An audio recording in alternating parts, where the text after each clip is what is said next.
going on, Cougar fans? Peter Borkowski here on the Cougar Sports Network, bringing you yet another edition of Coaches Weekly. Once again, joined by Coach Manos of CUC Men's Volleyball. Coach, welcome back to the show. Excited to talk to you today. Yeah, it's a good one today. Well, your team's been playing extremely well since the last time we've talked. They've been busy playing in 4 contests since Saturday morning, and you guys picked up 4 W's in every game. And those games were against Roosevelt on Wabash on Saturday, Dominican on Tuesday night, which we'll talk about in a minute, and then just last night you guys took down Trinity Christian College. So let's start with this 4-game win streak you guys are on. What's going well? What are you guys doing right now that is leading to these wins? They've been extremely precise. They are following the game plan. They are executing on it, and they've done a really good job of just one-upping everything that we've done too. So it's really encouraging to see them really grasp the concepts, own it, and then work it into games. Well, I mentioned it, but I wanted to talk about that Tuesday night win against Dominican because it's a big one. First win against Dominican in CUC history. You were 0-6 in the previous 6 attempts, only winning a single set. Dominican comes here Tuesday night. You guys sweep them out of Geisman 3-0. And not only is that a big win for the season, I mean, it's Dominican's first conference loss in over 2 years, but I feel like that's just a big win for this program as a whole. It's a turning point. So from your point of view as head coach, from what you've seen and what you've seen from your guys, can you just talk to us about the importance of that win over Dominican, what it means right now as well as for the rest of the season? Yeah, they obviously emphasized that from day one as far as being a big rivalry, a game that mattered a lot to them. And just having it at home, you know, was a big part of it too, having the fan support and all that. But their preparation, it panned out completely.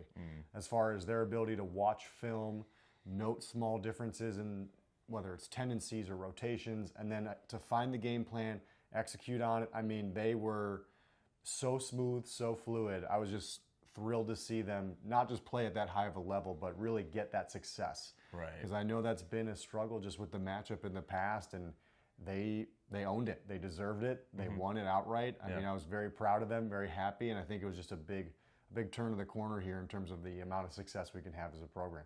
Definitely. Now, a big reason for that win Tuesday, and we saw it on display last night against Trinity as well, is the frontline defense has been absolutely on fire. 11 blocks against Dominican, 14 last night against Trinity. I mean, is this something you guys have been emphasizing in practice? Is this something those players in that front line have really been taking it upon themselves to improve on? Because, again, right now, that front line defense is looking almost unbeatable. So last year, that was probably one of their biggest strengths, is just their front court defense. And this year, they've done a great job of just improving on it. So by the numbers, we're going to be top 10 in the nation in blocking on a consistent basis. And the fact that we can really rely on that to be something that we just steadily improve on is just big. So as far as game planning, as far as acting out on it, it really makes other teams' lives really difficult, knowing that 1, we can execute on it, and 2, it's not just a good defense in our front court, it's an excellent one. Really good and it's defense. Also encouraging, though, that when teams have to adjust or go to those secondary options, our backcourt has brought it too. No, so definitely. It's transition defense for us has been something we harped on all year, and they're really, really making it difficult for other teams right now. Right.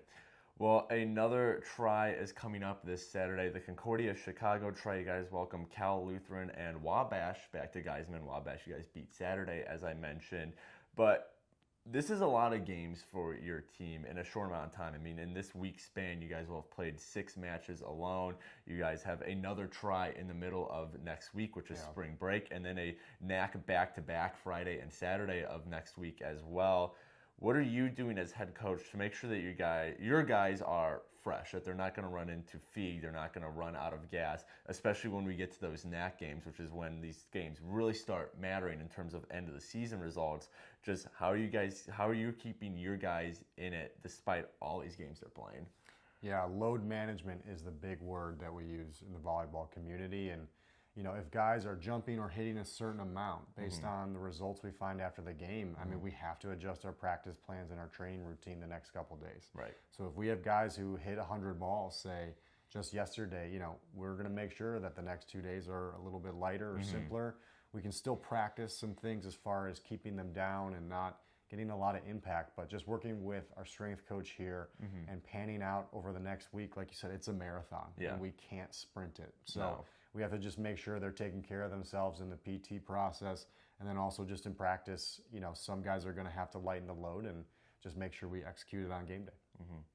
Well, that next game day comes this Saturday, the Concordia Chicago Triangular. Cal Lutheran and Wabash coming to Geisman. Cal Lutheran, that game is at 11 a.m., and then Wabash is later in the afternoon at 4. You can find coverage for those games at our website, cucougars.com, the live stream on our YouTube page, CUC Sports.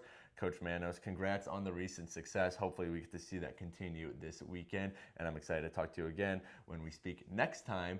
But until then, this is Peter Borkowski signing off of the Cougar Sports Network and wanting to say, as always, go Cougars.